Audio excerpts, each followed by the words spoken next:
Y'all ready for history? Get started. Welcome. Hi. Hello, everyone. To the Pro Audio Suite, thanks to RØDE microphones. These guys are professional. They're motivated. Introducing Robert Marshall from Source Elements and Someone Audio Post, Chicago. Darren Robbo Robertson from Voodoo Radio Imaging, Sydney. Tech to the VO stars, George the Tech Whittam from LA. And me, Andrew Peters, voiceover talent and home studio guy. Line up, ladies! Here we go. Welcome to another Pro Audio Suite. Don't forget, if you want to give us a helping hand, we need it. We're poor people living on the street. You can use our Patreon just to pay a few bills. Keep the lights on. Put some food on the table. New on Patreon. Yeah. What's the address, Robbo? That's a good question. Just jump onto Patreon, patreon.com, and look for the Pro Audio Suite podcast, and you'll find us. We're the only one on there. Yes. The only one with that name.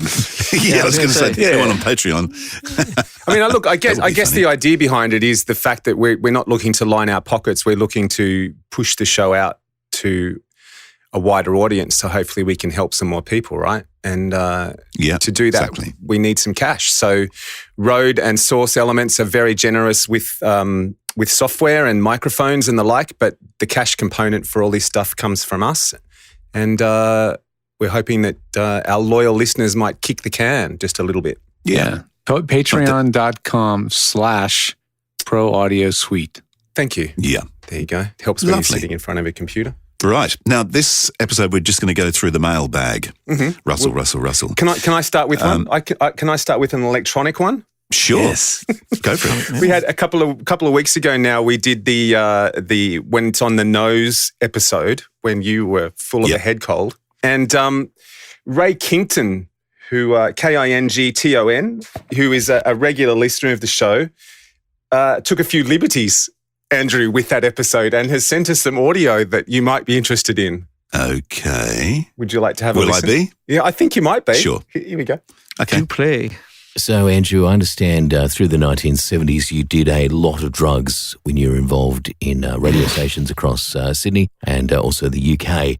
What sort of things were you doing? Everything, drugs and bloody everything that goes Wow. that you can possibly do. But, Now, I understand, and this story has been going around the industry for a long, long time, that years ago you got a Sennheiser 41.6 stuck up your bum. How did that happen? Can you walk us through this story? I was trying to get my agent to push it out, but they couldn't. It had to be done. Wow, that's certainly going above and beyond, that's for sure. I said, look, do you really want to do this today? She goes, don't worry about it. I'll tell you what, that's a super agent. That's pretty amazing stuff. But I understand she couldn't even get it out. So then you had to go to the studio engineer and see if he could pull it out again.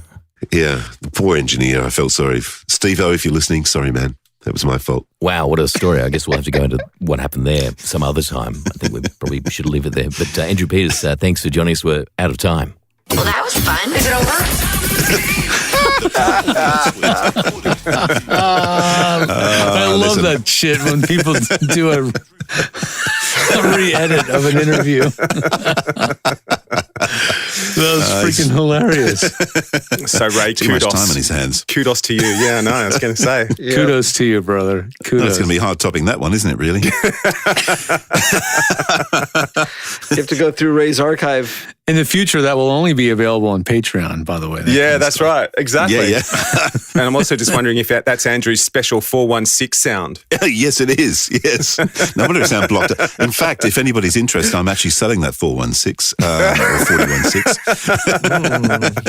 You can have a listen to it on. You can check out the sound of it on PooTube. People always said just speak out your ass. Now we know that's true. Couldn't be more appropriate since it's a tube now full of poo. Yes. When it did come out, it sounded like a Toblerone, but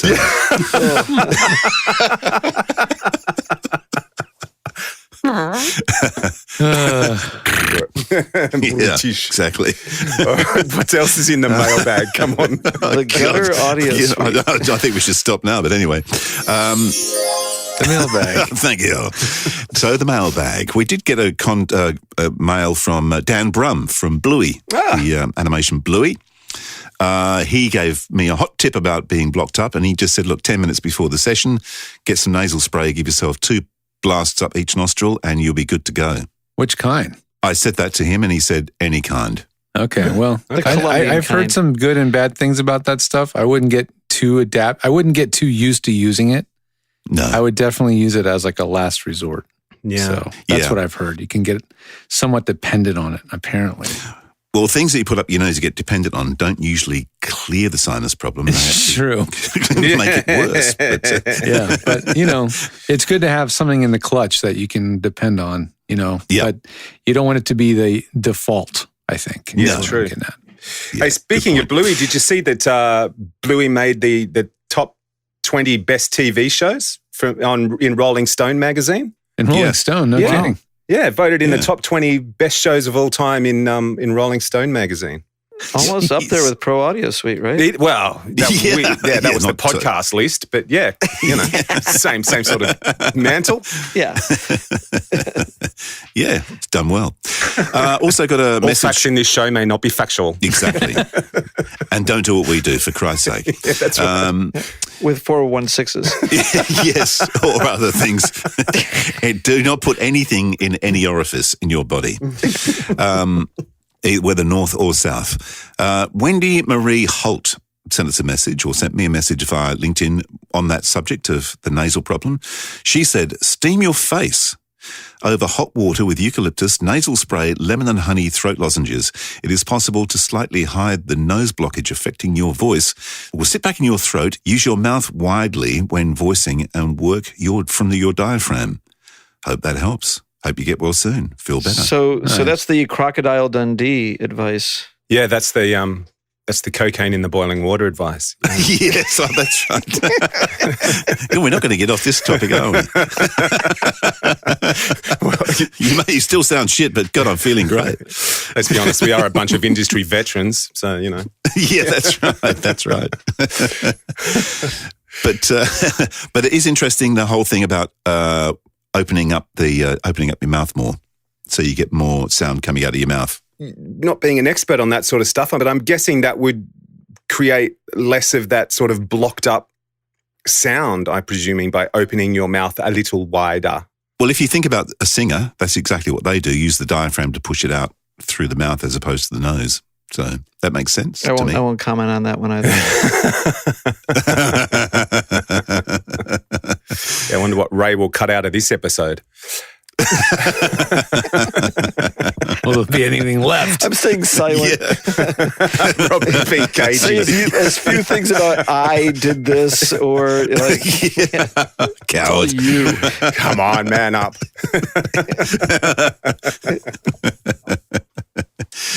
Oh, dear. Now, I also saw something which was like bringing the whole mood really down now. Do you know a guy called Dan Harder, George? I'm familiar with that name for sure, yeah. Because I just saw a post this morning that came through on Facebook on VoiceOver Pros. Just said, I'm saddened to hear about the loss of my friend and VoiceOver colleague, Dan Harder. Oh, that's sad. Man. Yeah, Dan passed away this morning after a battle with cancer, which may have been related to some toxic materials, unbeknownst to him, used to build his dream home studio. Oh, no. Really? Oh, no. That is a bit of a statement. I mean, we're not saying that's what happened, but... I wonder how sure of that they actually are versus, conjecture. Yeah. Well, you can't be 100% unless they've got some evidence, but it's a bit of concern based on the episode we did a few weeks back. That's what I was going to say. And from what we found in the research, you got to sort of say, well, it may not be the cause, but there's potential that it could be. Yeah. No, I just searched in my client folder. I didn't find them, so I may not have worked with them directly. I guess I just know them through social media channels, but yeah. Oh, that's awful. There's a GoFundMe if you want to help out. This is to help his wife and kids. GoFundMe.me/6C08D697 if you want to help out and put some money in for GoFundMe. Lovely. Anybody else got anything in the mailbag? I don't think so. No. It's going to be a very short show if we haven't anything else to say. No actual questions? There was one more thing that came in the mailbag, and I'm sorry I haven't got it in front of me, so I can't remember your name, but you'll know who you are. They were asking about compression and sort of on voiceover and sort of citing the fact that Robert and I weren't big on people processing voice. But his point was, what if I've got a really dynamic read? And if I turn your preamp down. Well, this was his point. If I turn my preamp down, what if I end up with an audio engineer that's telling me my levels are low? Get a new audio engineer. Yeah, come to Robbo or Robert. Yeah. There you go. Yeah, that's a good point. I mean, if you get that kind of, sometimes the advice you get is just so off base. And that makes it really hard for an actor who has to kind of rely on the advice of the professional, quote unquote, engineer that they're working with. So, yeah. So, that makes it tough. What would our tip be in there? I mean, Andrew, I think we talked about this before the show. I think you had a good answer. I do it anyway because most of the levels that I record at is usually about minus 15, minus 12 peaking. And then I just normalize to minus 3 and send it out. Now, the normalize to minus 3, that's even controversial, but I tend to use that regularly. I know for jobs, the engineers prefer that you don't really do anything at all, right? So are you talking more about auditions? Auditions and certain clients, I will record relatively low. Yeah. Because I'm in the booth anyway, so I can't ride levels. I'm kind of like... And you shouldn't ride levels. Like, no. As a voice actor, if you're really a good actor, you're probably a pretty lousy engineer. Mm-hmm. Yes. That's a compliment, by the way. Yeah. That's right. If you're really good at engineering and voice acting, well, you're very special indeed. Hello, Dan Brum. Speaking of, well, that's true. They do exist, but to do them simultaneously really well, I guess, is more what I'm describing. That's what's really difficult. So, yeah, it's definitely better to leave headroom. We've all talked about so many times about 24-bit recording. There's even talk about 32-bit float, which I've yet to really fully wrap my head around. But 24-bit is what most AD converters are going to be nowadays, and they allow you to have really, really conservative recording levels and not worry about loss of detail or increase of noise, as a result, right? Here's a good tip. You could actually get yourself an Austrian Audio OC818. You could run both diaphragms, maybe put it in Omni or something, and run it into a dual channel preamp, one with low levels and one with levels you would normally work at. You can do that without an OC18. Just get a splitter cable, passive. Right. Yep. And then put phantom power on one of the preamps, not on the other.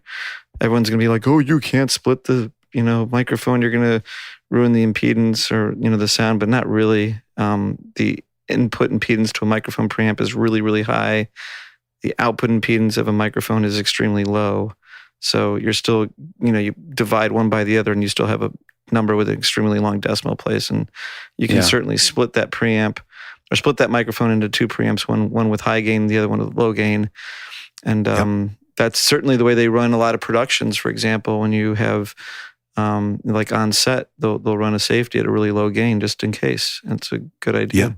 Yeah, you're far less likely to clip the mic electronics themselves with a voiceover than you are the preamp. So that makes a lot of sense. I mean, if you're really worried about damaging equipment, that you don't trust yourself, that you might short it out, or if you're using a really basic interface that only has one phantom power button, which has a lot of them actually, Scarlett, stuff like that, you can actually get a splitter that actually has a transformer in it. So one of the mics is electronically isolated from the other signals, and that'll protect you from phantom power collisions. But there's it'll ways get rid of the it'll get rid of the impedance division, even though it's small. It will introduce transformer noise or warmth, depends on what you want to consider it. Right. And well, if the one that's the low level mic is the one with the transformer on it, then it's just there for a safety anyway. So sure. Yeah. That's just another way to do it. Well, I've got a radial MS2, I think it's called, which is basically what you're talking about. So I run one mic into it and then split it off into two different preamps. So that would work. Totally, Excuse me, yeah. did someone assign a translator for me? Because you guys are all talking geek really heavily right now, and I could really use a translator. Wow. This female voice from the sky. We've transported forward a week. Could you get Krista some alfoil, some aluminium foil to make a hat so she can join us? Perfect. Absolutely perfect. Am I on the wrong day? Did I screw it up? You're perfect. No. You're perfect. We're just recording the episode that will go to air the week before you're on. But you're on this episode now, so welcome along. Welcome along, Krista Lewis.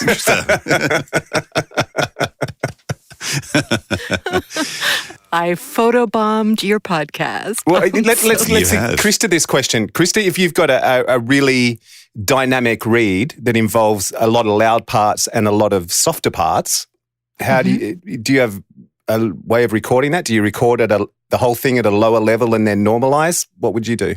No. I just modulate my voice. I mean, yeah, I used to adjust my gain, but I don't do that anymore. I just modulate my voice. George, on your bandwagon, using your voice. Yeah, well, that's being a pro. I mean, A little mic technique, maybe. Mm-hmm. Yeah, modulating your voice, sounding loud when you're not really loud. That's technique. Yep. Turning your head the right amount to control the level, backing away from the mic the right amount to make it sound like you're across the room when you're not. This is all stuff that comes with skill and practice that, George, I hate seasoned to actors break like it to Krista you, have. but I'm just lazy. I just can't be asked. I can't be asked to frack my audio. You know what I mean? So I just want it to go out. I want it to be right. So I'm just going to make it happen. What do you mean I got to do that again? You kidding me? Yeah, that's right. Take two. What's that mean? Yeah, that's right. I'm sorry, you're not paying me for 2 takes. No, I would never imagine an actor either to like record at 2 different levels and then comp together, like, both files.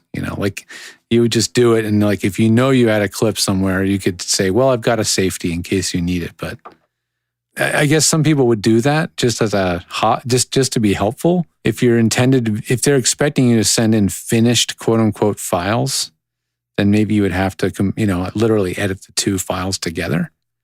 But yeah, I don't know. It's come up so seldom in my business, or at least with my clients, that we never even really talk about it, other than just set your levels really conservatively and not worry about it so much. Yeah. All right. Well, Perfect. on that note, we should. Thanks for joining us. Yeah, and Krista, we'll see you next week. Yeah, can't wait. Next geek. What are we going to talk about next week with you, Krista? I don't know what you're going to talk about, but please provide a translator. Please, I'm begging you. Yeah, I thought the subject you had in your head, Andrew, was resourceful ways to use a 41.6. Which reminds me, anybody want to buy a used 41.6? It's a bit on the nose, but I think you'll like it. It's got chocolate tones. If you have a cold, it'll really clear your nose out for those sessions. Adds an earthy touch to your voice. Well, that was fun. Is it over? The Pro Audio Suite recorded using RØDE NTG5s and Source Connect. Edited by Andrew Peters and mixed by Voodoo Radio Imaging. With tech support from George the Tech Whittam. Help us share the show with more people and get your hands on exclusive content by contributing to our Patreon page. See patreon.com/Pro Audio Suite. Don't forget to subscribe to the show and join in the conversation on our Facebook group. To leave a comment, suggest a topic, or just say g'day, drop us a note at our website, theproaudiosuite.com.